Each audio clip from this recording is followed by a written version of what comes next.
Coucou Booktube, j'espère que vous allez bien. Aujourd'hui, je suis super contente de vous retrouver dans mon bilan de mes lectures du mois d'avril. Toujours un petit peu en retard puisque on est déjà le 12 mai. Donc il y a 12 jours qui se sont écoulés sans que je vous fasse mon bilan, mais bon, c'est pas grave.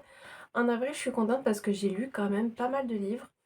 Donc j'ai trop hâte de vous les présenter.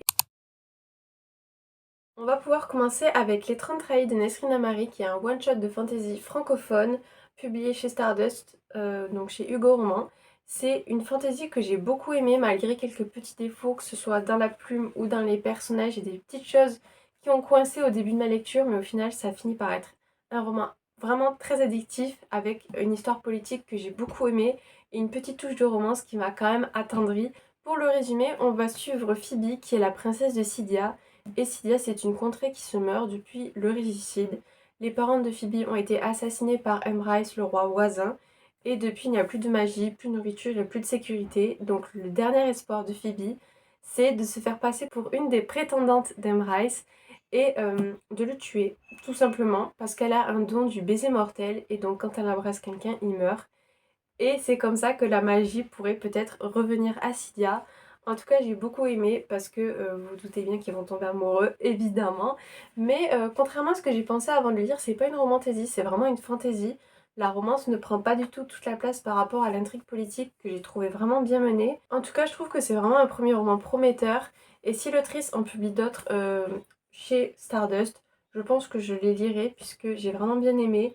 Des fois, j'ai eu des petits trucs avec la plume qui m'ont pas plu, surtout le temps que je rentre dans l'histoire, puisque c'est une œuvre qui a été publiée d'abord sur Fixia, et ça se ressent légèrement, je trouve, mais à part ça, j'ai vraiment bien aimé les personnages et la multiplicité des points de vue, puisqu'on voyait une fois Phoebe, une fois Emrys. Même si au début j'ai beaucoup eu de mal avec Emrys, assez colérique comme personnage, au final j'ai fini par m'attendrir et par bien aimer ce roman. Le prochain livre que j'ai lu au mois d'avril et que j'ai adoré, c'est Babel, écrit par R.F. Kuang et publié chez De Saxus. Vraiment, j'ai adoré, adoré, adoré ce livre, c'est un coup de cœur. Il est extrêmement bien écrit, prenant, intelligent, avec des messages nécessaires dedans et qui sont à la fois bien mis en avant et subtil, je saurais pas trop comment vous expliquer, mais c'était vraiment super bien écrit et super bien fait. Je l'ai lu en lecture commune avec une de mes copines et du coup on s'était fixé un nombre de chapitres par jour pendant les vacances, ce qui fait que je l'ai aussi dévoré et j'ai trop aimé faire ça puisque je pense que je l'aurais laissé traîner beaucoup plus longtemps que 2 semaines vu qu'il faisait 760 pages. Mais en tout cas, si vous voulez lire, je vous conseille cette méthode puisque vous êtes obligé d'être immergé dans l'histoire et c'était vraiment vraiment bien.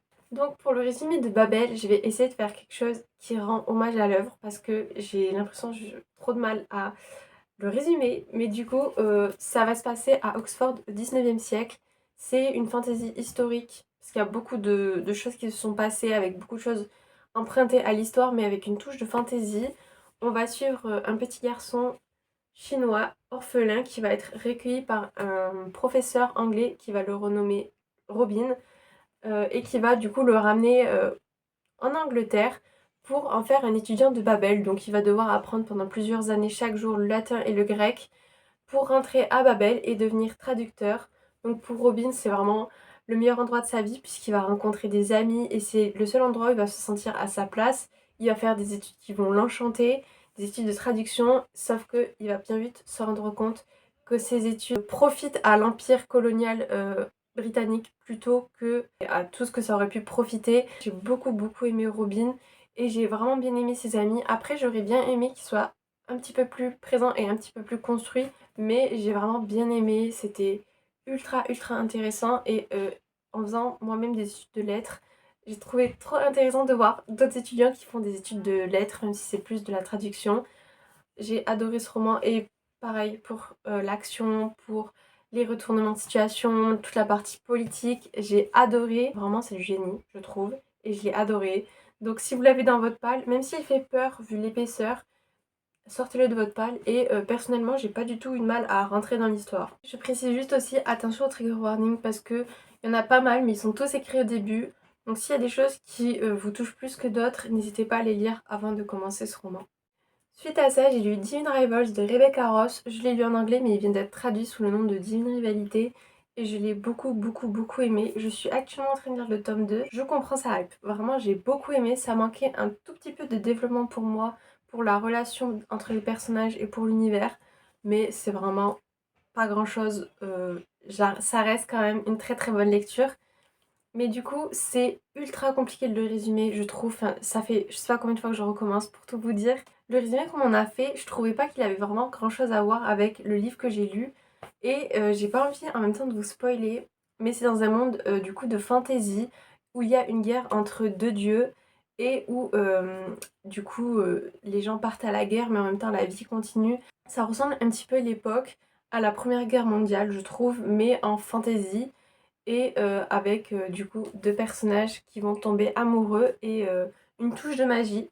Donc ils sont tous les deux collègues journalistes et seulement un des deux va pouvoir être promu. Donc ils se battent un petit peu pour avoir cette promotion et à côté de ça, Iris va envoyer des lettres à son frère qui est parti faire la guerre. Elle va vite se rendre compte que son frère ne reçoit pas les lettres et que c'est un inconnu qui les reçoit et donc ils vont échanger par lettres et tomber amoureux.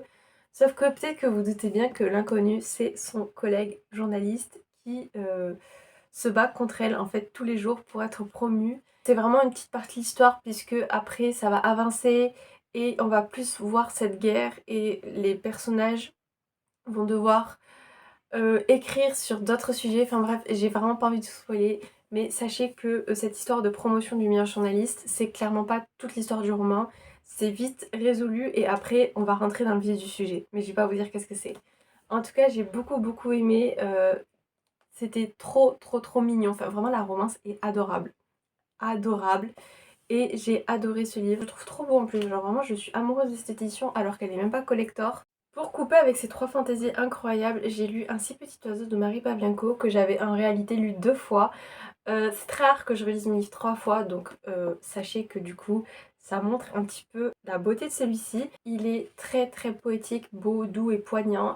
C'est un roman jeune adulte contemporain, mais je pense que vous pouvez clairement l'aimer à sa juste valeur en étant adulte. J'ai dû le lire pour un devoir pour l'université. Je devais parler et présenter un livre qui parle de la nature et c'est clairement le cas ici, ça se voit avec le titre.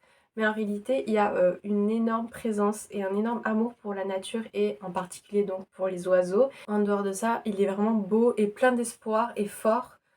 Donc il raconte l'histoire de Abby qui a 20 ans et qui suite à un accident de voiture se voit perdre son bras droit. Pour elle c'est clairement la fin de sa vie.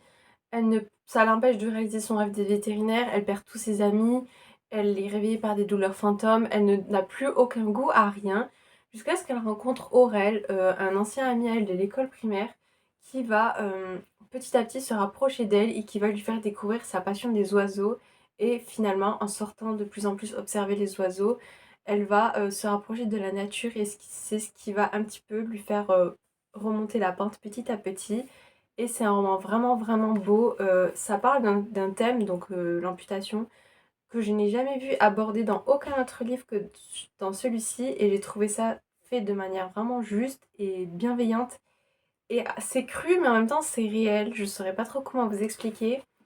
Et en plus de ça, les personnages sont vraiment mignons. C'est super bien écrit. Et à chaque fois que je le lis, je pleure. Je peux que vous le conseiller si ça vous intéresse. Et si ça vous intrigue. Parce que pour que je l'ai lu 3 fois, c'est que c'est un très bon livre. Alors, j'ai vraiment lu très vite Un si petit oiseau, mais j'ai dévoré Falling Again de Morgane Moncomble. Mais pourtant, malgré ça, ça n'a pas été la lecture que je pensais être.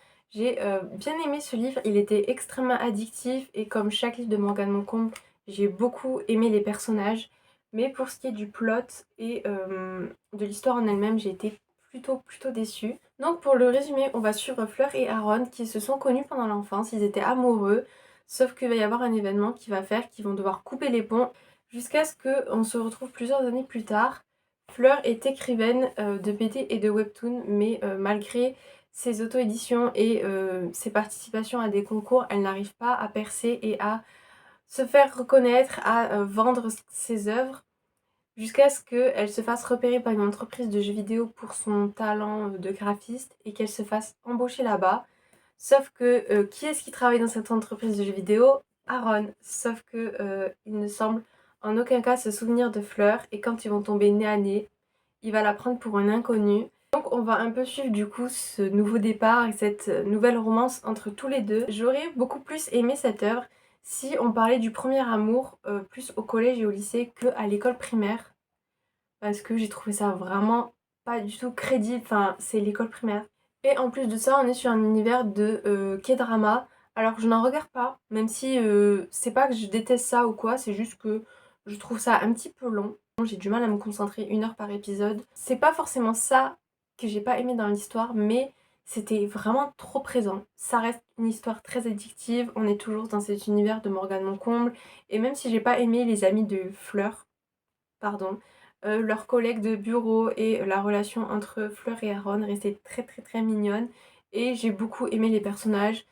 Donc voilà, c'est pas une mauvaise lecture mais ça restait quand même décevant par rapport à ce que j'ai pu lire de Morgane Moncomble, mais j'ai quand même beaucoup aimé. Ouais, c'est assez mitigé mais on penche quand même sur le j'ai beaucoup aimé grâce aux personnages parce que si j'avais pas aimé les personnages, ça aurait quand même pas été une bonne lecture pour moi. Et enfin, je termine avec ma meilleure lecture du mois, une de mes meilleures lectures de l'année, La Reine Traîtresse de Danielle L. Jensen, qui est le tome 2 du Pont des Tempêtes. Je vous ai déjà parlé plusieurs fois de cette saga et de mon désir de lire la suite. J'ai lu la suite et autant vous dire que j'ai adoré, adoré, adoré. Sachez que j'ai un immense attache du coup pour cette duologie.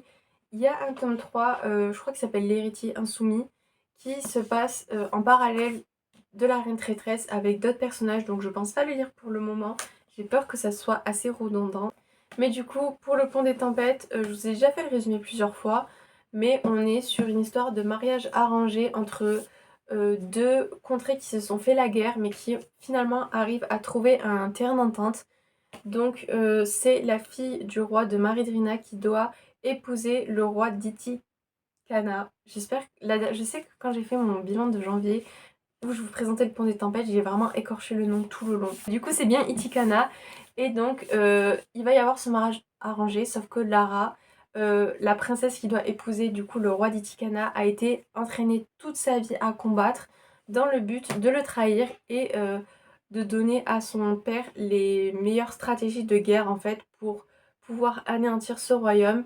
Sauf qu'elle va petit à petit avoir de l'attachement pour ce roi et pour ce royaume et elle va se rendre compte que peut-être que le problème c'était son père et pas toutes les choses qu'on a pu lui faire croire. C'est une romantaisie avec que la politique, il n'y a pas de système de magie, mais j'ai trop aimé cette politique. Ça reste pour un public adulte, c'était trop génial cette suite. Je suis du genre, la plupart du temps, à préférer les tomes 2, et là ce tome 2, j'ai trop aimé. Vraiment, il y avait encore plus de politique, romance, je l'ai adoré, ça rentre vraiment dans mes top 3 des meilleures fantaisies que j'ai lues. Et je sais qu'on entend pas mal parler, mais pour moi ça vaut clairement le détour et j'ai adoré. On est quand même sur quelques schémas basiques et revus de la fantasy, mais ça ne m'a pas dérangé. Vraiment, j'ai trouvé ça trop bien fait et je voyais aucune issue à la fin de cette saga et au final, j'adore l'issue. Donc j'ai très hâte de lire la suite sur les autres personnages, mais sachez que Lara et Aren vont énormément me manquer. Et si vous l'avez dans votre palle ou si ça vous tente, franchement, je peux que vous la conseiller. Et du coup, c'est tout pour cette vidéo. J'espère que ça vous aura plu et que je vous aurai donné envie de lire un de ces livres parce que franchement, j'ai passé un super bon mois de lecture d'avril. J'ai beaucoup lu, franchement je suis ultra étonnée du nombre de livres que j'ai lus, mais ils étaient vraiment tous addictifs, donc forcément ça aide. En tout cas, je vous les conseille tous, et si jamais vous en avez lu un de cette liste, n'hésitez pas à me le dire, comme ça on pourra en discuter en commentaire. Et s'il y en a un de votre palle qui est là, sortez-le. Franchement, ça peut être qu'une bonne lecture, et même si j'étais déçue de Falling Again, ça reste une bonne lecture, donc voilà. J'ai très hâte de vous retrouver pour le mois de mai et de vous dire mes lectures du mois de mai parce que c'est trop le genre de vidéo que j'aime tourner. Et en attendant, je vous fais de très bonnes lectures. J'espère que vous avez aimé vos lectures d'avril, que ce soit un livre ou 40 livres. Et je vous retrouve bientôt pour une prochaine vidéo. Bisous!